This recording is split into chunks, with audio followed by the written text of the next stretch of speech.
Coming up on Mountain News this morning, tensions are at a high in Israel, and some experts warn of a potential increase in hate crimes at home.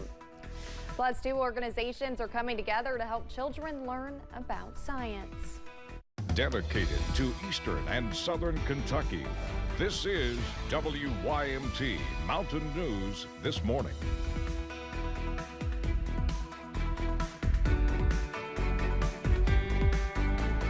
Good morning, I'm Olivia Calfee. The time is 6 o'clock on October 17th. Now let's check in with Chief Forecaster Brandon Robinson for a look at your forecast this morning.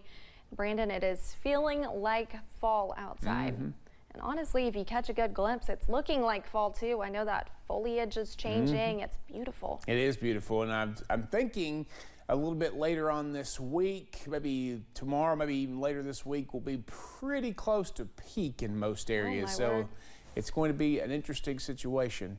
It's going to be a beautiful situation across the mountains. Now, I talked about a little earlier, if you were watching, that we might be seeing some clearing down toward Lake Cumberland, southern Kentucky. Let's take a look at our Lake Cumberland camera in Pulaski County, and it's hard to tell. I can't tell if there's any clearing out there off in the distance or not, but we'll have to watch that as the sun tries to come up to see if we can see a better look on that. But it looks a little bit dreary out there this morning.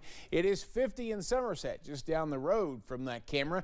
52 in Ashland is the warmest spot in the region, followed by 51 in Monticello, 41 on the other side of the scale in Wise, 44 in Clintwood. Everybody else mid to upper 40s. A lot of 48s out there this morning across the region. Now we look at our planner for today. Straight chance in the eastern counties for right now. I think that's on the way out. Cloudy skies for much of the day, but I'm cautiously optimistic that we see some breaks in those clouds a little bit later on this afternoon and this evening. Sunset tonight, 6:54. Those days continue to get shorter. Olivia? Brandon, thank you. A nationwide warning is out about a potential rise in anti-Semitic attacks and Islamophobia amid the war in the Middle East. Grayson Passamore talked with a UK professor about what she's calling an attack on humanity. Someone like me can support Israel, but also support the idea of a Palestinian state. Sheila Jelen is the director of Jewish Studies at UK. She says she shared these beliefs at a prayer service Sunday night. Someone like me can believe that Hamas is a terrorist organization, but also that it doesn't necessarily represent all the Palestinians. That's when she learned she isn't the only one feeling this way. Oftentimes at a gathering like this where people feel that they need to toe a certain party line, there just isn't room for the expression of ambivalence, ambiguity, complexity, and compassion. As Jelen's nephew in the Israeli army prepares for war, she shares that she knows both Israelis and Palestinians who are suffering great losses. A close friend of Jelen survived the attack at the music festival on the Gaza border, but she says he was taken hostage by Hamas shortly after. But they came under heavy fire, and so they stopped the car and they went into a shelter, and they hid there for a while, but then Hamas discovered them and started throwing grenades into the shelter. While she waits to learn of her friend's fate, Jelen understands it's not just her community grieving right now.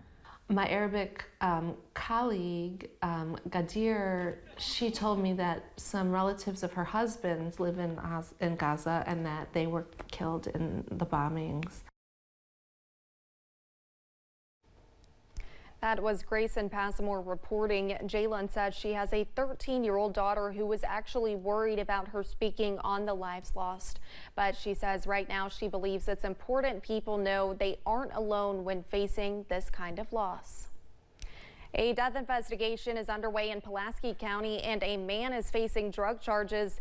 Officials say they responded to a home on Shoreline Drive Sunday for a status check. They found a 62-year-old Linda Faye Lawson inside, not breathing. They administered treatment, but the coroner pronounced her dead at the scene.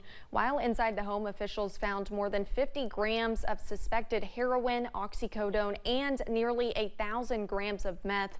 They searched 76-year-old Johnny Bullock and found $3,500 on him. He's facing several drug trafficking and drug possession charges. Lawson's death remains under investigation. A woman is dead after a crash in Jackson County Monday morning. It happened at the intersection of Kentucky 30 and Kentucky 3629. Officials say 72-year-old Wanda Kennedy of Blue Ridge, Georgia was driving west on Kentucky 30 when she crossed the center line and into the path of 66-year-old Terry Crisp of North Carolina. Kennedy was pronounced dead at the scene. Officials at the Kentucky Transportation Cabinet have issued their annual antler alert to remind drivers to watch out for deer on the roads. Experts say peak season for deer vehicle collisions is upon us. KYTC officials say about half of all deer-related crashes happened during the last 3 months of the year. There were more than 3,000 highway crashes involving deer reported to Kentucky police last year.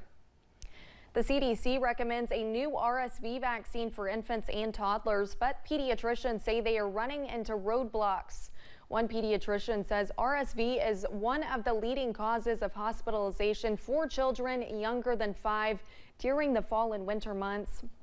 The new monoclonal antibody could help prevent serious illness. Today I had a patient, a 1-month-old, who had gotten RSV and was already very sick with it. And mom, kind of lamented like, oh, I wish we had already had this available and we could have maybe limited the amount of sickness that she had. Dr. Idding says parents are asking when it will be available, but she says they are dealing with a waiting game because insurance is not footing the bill.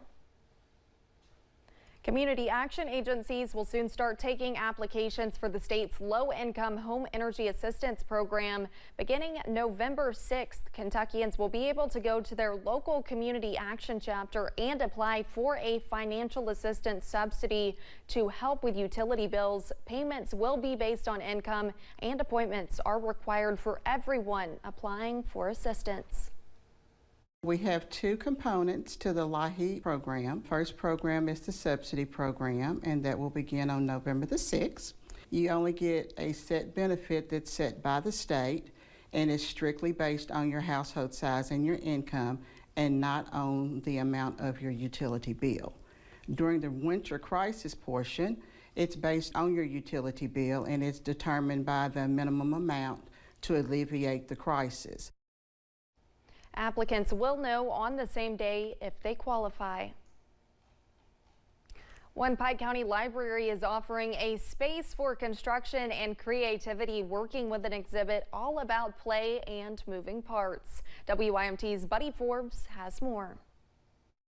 A place for reading, rediscovering, and reimagining. A community place for all different sorts of activities and places to gather and have meetings, and we just want to serve the community in every way that we can, and we're always looking for new opportunities and ways to do that. The Pike County Public Library District's Lee Avenue branch is branching out with a new fixture from the Kentucky Science Center. Pick a list. They go over here then to shop. They get a little cart. It's so fun. We already have the books and so many activities for them, and this is just another component to add. The Science in Play To Go exhibit provides hands-on problem solving and interactive learning through a host of different science stations. Build whatever they want to build, see if it works. If it doesn't, why not? And the big point is just to let them look and play and do. And the whole time they're learning. Bringing lights, shapes, colors, animals, and more into the library to make connections for kids. So hopefully this will bring more interest and they can think, I can do this at home. Giving them a space to experiment, experience, and find excitement. And they just create fantastic stuff. Look at this. I'm in love with some of this. Look, a cat, mongoose. What does he eat? He eats only pink flower.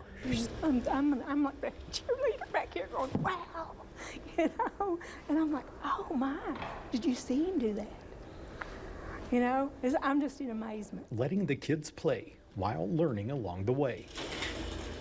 Every kind of answer, that's from their mind.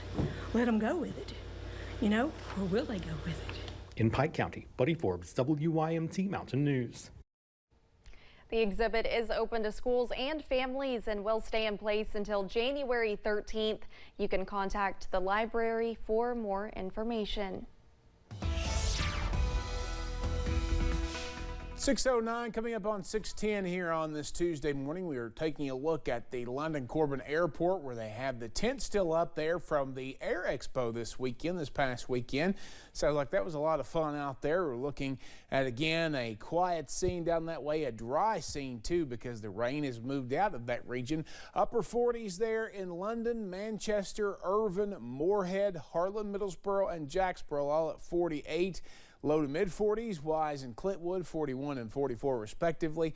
Warmest spots in the region, Ashland, Somerset, and Monticello, all in the low 50s out there as you start your day. So as we take a look at statewide temperatures in the 30s out toward Carbondale, that's some colder air out there, but you see 53 in Louisville, Cincinnati, and Nashville this morning. As we look ahead, staying dreary today for the most part, maybe a little bit of improvement later, but we will see improvements by midweek, and we'll track more showers by the end of the work week with, again, another frontal system moving in. Olivia? Thank you, Brandon, and thanks for joining Mountain News this morning. More news is on the way. Coming up, President Biden is planning a trip to Israel as the country's ground forces prepare to enter Gaza.